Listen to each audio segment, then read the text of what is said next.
Hello Standard 4. Welcome in EVS lecture. This is our 11th lecture.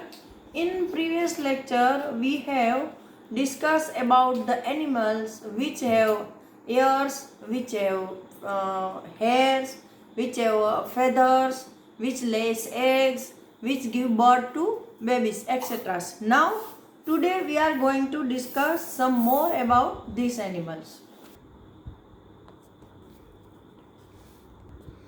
Look at this. In previous lecture we have completed up to these two tables. Now today we are going to discuss some more about these animals.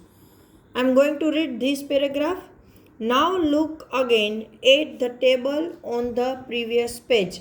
मतलब यहाँ पर ये page पर जो आपको table दिए हैं आपको उसको देखना है और क्या करना है. Draw a line under the names of animals whose names are in the green box. मतलब वहाँ पर जितने भी एनिमल्स के नाम हैं उनमें से जिन जिन के नाम यहाँ पर ये ग्रीन बॉक्स में है उसके नाम के नीचे अंडरलाइन करनी है. तो पहले हम यहाँ ग्रीन बॉक्स में we are going to see frog, lizard, hen, pigeon. Okay, over here frog, lizard, hen and pigeon. Okay, I have underlined 4 birds. Now next, crow, duck, sparrow, peacock. Crow, duck, sparrow, peacock. Okay, now again I am going to underline over here frog. Frog is not here. Hen, crow, sparrow, peacock, lizard is not available here, pigeon and duck. So frog and lizard are not coming in this table. Okay, now next,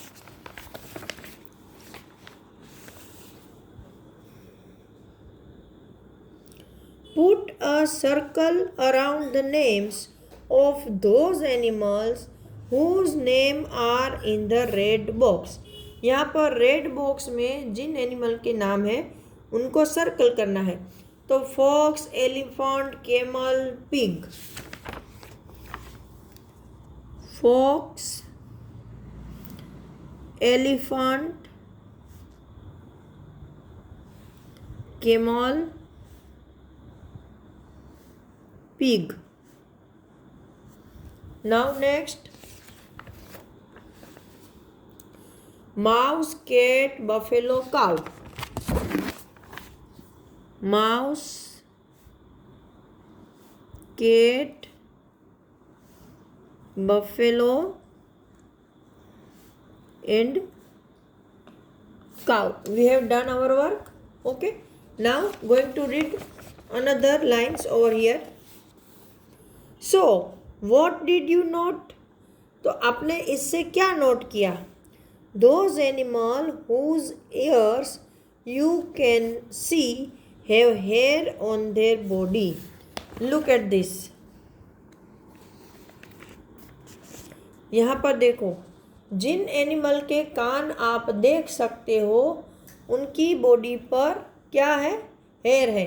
Look at this. All the animals who has ears that we can see, that all animals have hairs on their skin, right? Now next point, those animals give birth to the young ones. over here देखो, यहाँ पर ये हमने किसका table बनाया था?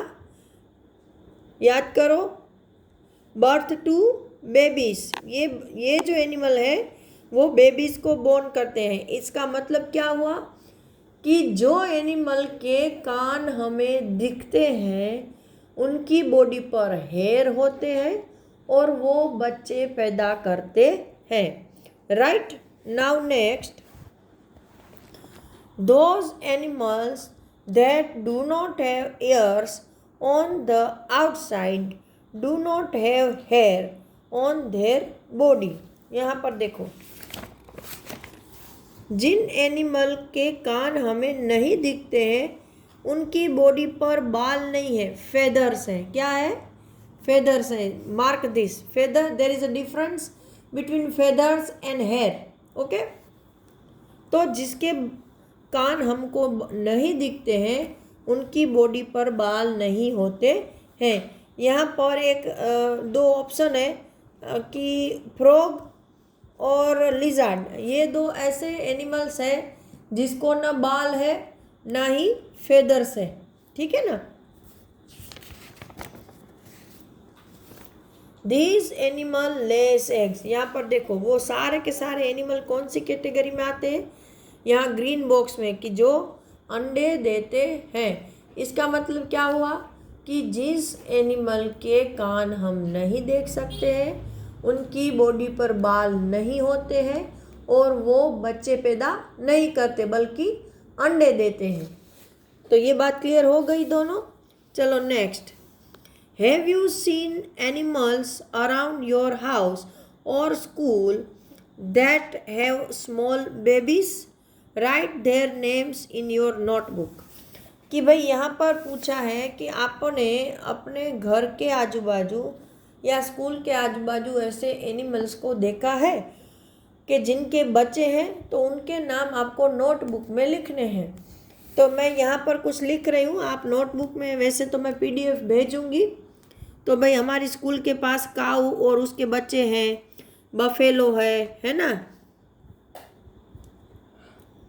फिर हमारे घर के पास डॉग होता है जिसके बच्चे होते हैं, कैट होती है, और कौन होता है, कभी कभी पिग भी दिख जाता है जिनके बच्चे हैं.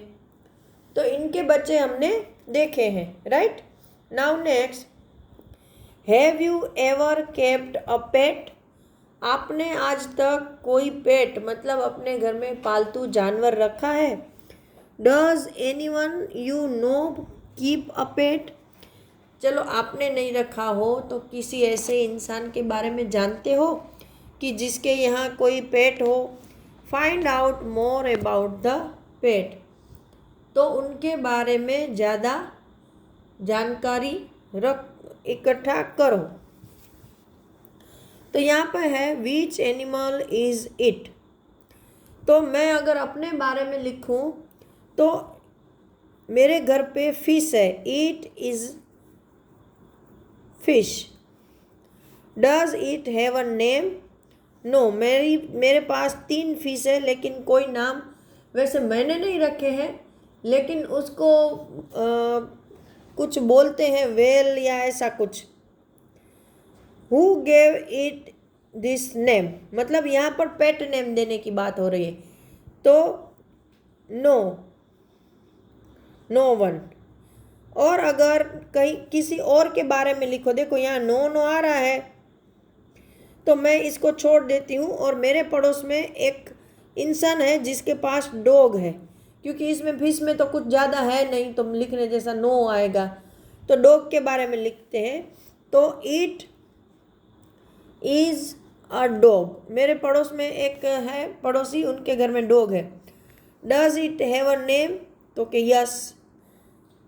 What is it? तो उसका नाम है ब्रूनो.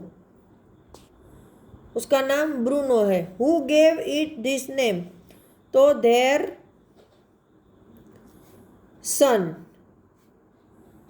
Gave this name. मतलब मेरे पड़ोसी का जो लड़का है छोटा, उसने ये नाम दिया है उसको. What does it like to eat? उसको चपाती बहुत अच्छी लगती है. तो chapati that it like to eat. How many time a day is it given food? तो 3 times. When does it sleep? It sleep at night. वो रात को सो जाता है क्योंकि दिन में सबके साथ जागता है. For how long does it sleep? वैसे तो वो पूरी रात सोता है, लेकिन थोड़ी सी आवाज़ पर वो जाग जाता है, तो क्या लिखेंगे? 6 hours. Is there any special way to look after this animal? तो के यस. हाउ? तो they should bath it every week with shampoo and go to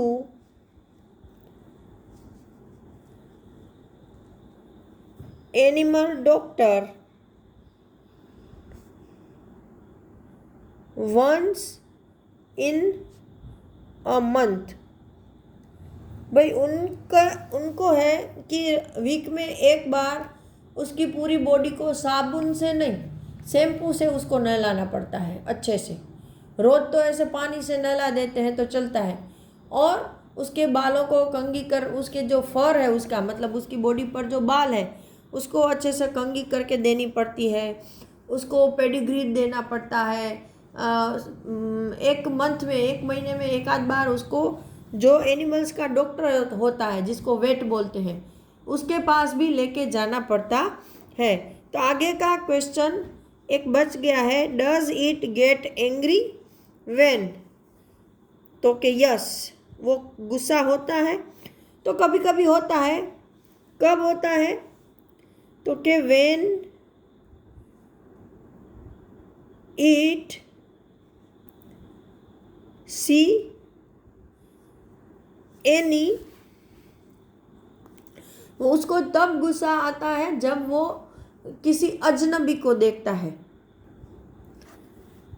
तो जब वो किसी अजनबी को, स्ट्रेंजर को देखता है तब उसको गुस्सा आता है। And how do you know it is angry? तो के एट दैट टाइम